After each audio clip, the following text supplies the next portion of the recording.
Cadena at this particular hotel before, during the same time of year. My confession will most likely surprise you, especially after I had told you that all my life I have been deliberately avoiding any repetitions. So listen to me. Obviously, last year it was just as empty here as it is now. The same sir from Milan spent his days fishing and later in the evening releasing the fish back in the water in order to catch it again the next morning. Then there were two elderly English women whose quiet existence was not acknowledged by anyone. There was a young man with a sweet, pale young woman. I still do not believe they were married, for they seemed to love each other too strongly.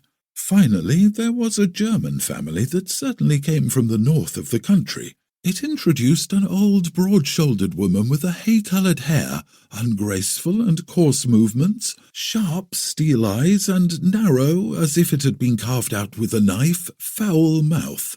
She was accompanied by her sister, who had the same features, only hers were blurry and bulgy.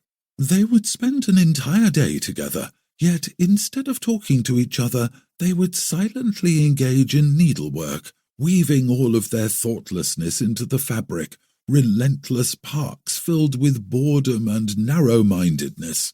They were accompanied by a young girl who seemed to be about 16 years old. She was the daughter of one of the women, though I did not know exactly which woman it was.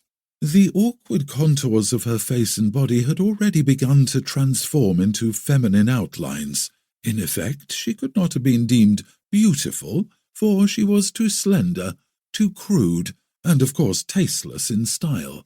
Yet there was something moving in her yearning. Brimming with a dark fire, her large eyes hid timidly from any gaze yet continued to sparkle.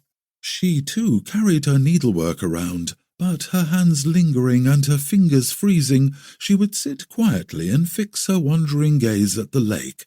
I do not know why I was so affected by this. Perhaps it was a common yet unescapable idea that one eventually gets at the sight of a mother succumbing to decay with a daughter in her prime, a woman and her shadow, the idea that each face of youth has a few wrinkles and each dream conceals